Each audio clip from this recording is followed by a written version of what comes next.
What does it actually take to shatter a 6-year curse and literally rewrite the laws of physics over a single weekend? Welcome to The Explainer.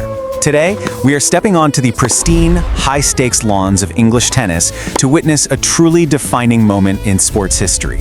We're looking at a tournament where raw power meets calculated finesse and where a rising young star just shattered a massive psychological barrier. I mean, it's a staggering scenario, right?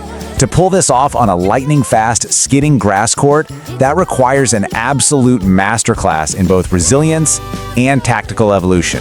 Okay, let's dive into exactly how this all went down. Now, to really grasp the gravity of this achievement, we have to look at the battleground itself. The Edgbaston Priory Club in Birmingham isn't just some random venue. It is the ultimate gateway to Wimbledon. Seriously, think about the absolute legends whose names are etched onto this trophy. We're talking Martina Navratilova, Ashley Barty, Maria Sharapova. Winning here, it's practically a rite of passage for tennis royalty. Specifically, we're talking about the Lexus Birmingham Open. This is a WTA 125 tournament, which means it boasts a massive prize pool and, crucially, 125 ranking points. It's an absolute crucible. And it was exactly here that a 21-year-old Filipina prodigy, Eala, stepped up. She was out to prove she completely belonged among the elite, on the fastest, most unforgiving surface in tennis.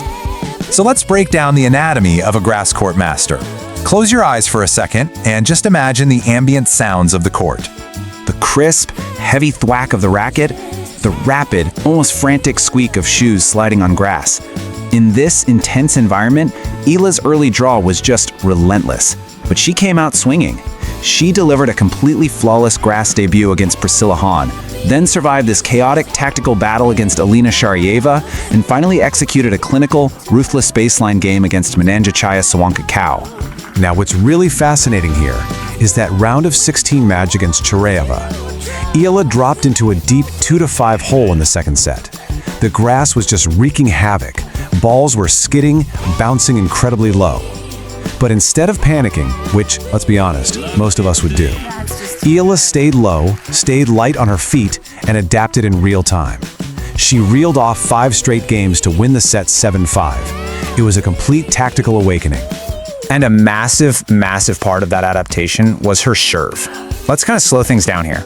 Picture it like a cinematic slow-motion crawl. Look at her left-handed kinetic chain. It all begins with a super fluid, relaxed toss, building into an explosive downward leg drive, then transferring all that power through an aggressive torso rotation, and ending with this incredibly unreadable left-handed slice angle. I mean, right-handers simply cannot read this 115-mile-per-hour strike when it hits the grass. This is such a fascinating pivot for her. You know, Eala spent years training at the Rafa Nadal Academy in Spain, totally surrounded by heavy, high-kicking topspin meant for red clay. But her DNA? It's hardwired for aggression. On grass, she deployed this deadly, low-bouncing slice that literally forced her opponents to practically scrape the ball off the floor. She wasn't just playing on the grass, she was weaponizing it. But hey, mastering the physics of the court is only half the battle. The rest, that is pure psychological warfare. Picture this. It's the semifinal against Rebecca Masarova. Eala is up 5-2 in the deciding third set. She is literally points away from the championship match. And then the absolute ultimate momentum killer strikes. The skies open up, it starts pouring, and play is suspended. For over 2 hours, Eala had to just sit in the locker room. Imagine the mental toll of that for a second.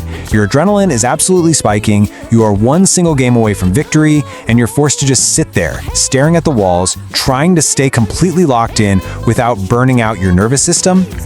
As Eala brilliantly put it later, you never fully let go when it's a rain delay. You just can't. That quote perfectly captures the extreme mental grit required to survive an intermittent, rain-soaked tournament over in England. When they finally got back onto the court, Masarova pushed back hard, but Eala, relying purely on her accumulated big match experience, closed it out. Get this, the total actual match time was just 1 hour and 52 minutes, but it was spread agonizingly across 2 entirely different days. She survived the chaos. So that brings us to the real climax of our explainer, the championship final, and breaking a curse that had haunted her for years. Because Eala wasn't just facing another opponent, she was dragging a massive amount of historical baggage right out onto center court. The crucial numbers to keep in mind here are 0 and 13.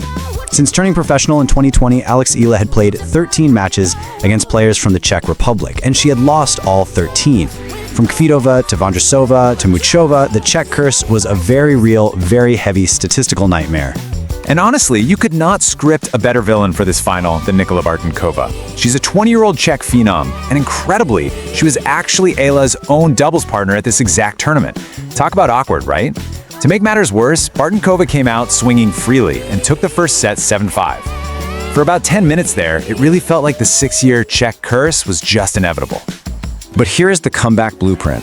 Iga flat out refused to panic. In the second set, she reasserted herself with ruthless early ball striking, taking it 6-3. In the deciding third set, even after falling behind, she relentlessly applied that left-handed grass strategy we talked about. She faced the absolute ultimate pressure and closed the final set 7-5. The curse was officially broken. And holding the trophy, totally surrounded by history, her reaction was just incredible. She said, "Lifting this trophy does not mean that I will be among the greats yet. I'm motivated to keep working." I mean, right in the exact moment of her greatest triumph, her champion's mentality just shone through. Pure humility and an absolute hunger for more. But this win, it goes so much deeper than tennis. It's about a massive cultural impact. Alex Eala's victories carry a weight far beyond the court. She really represents the Katapunera spirit, that fierce, fighting woman hero. And she carries the cultural pride of the entire Filipino diaspora. During her victory speech, she addressed the roaring Filipino fans with this beautiful line: "Home is people and not a place." Because of her fiercely loyal fan base, every single venue on the global tour, even a wet English grass court thousands of miles away, feels like a home game. And this just brilliantly illustrates how that Katapunera spirit is fundamentally transforming the global WTA Tour. She is putting Southeast Asia on the map, right there on the world's most elite exclusive grass courts. She isn't just winning matches anymore, she is building a serious legacy. And this triumph instantly built absolute momentum.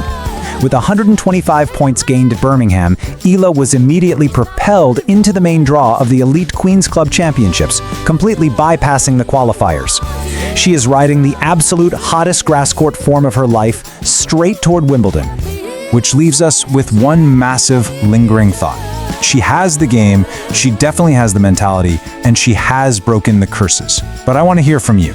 Is Alex Eala already the greatest Filipina athlete of our generation, or does she need to actually lift a Grand Slam trophy to officially claim that crown? Debate it fiercely in the comments, let us know your thoughts, and hey, keep following this Explainer series as we break down her entire journey to Wimbledon. See you next time.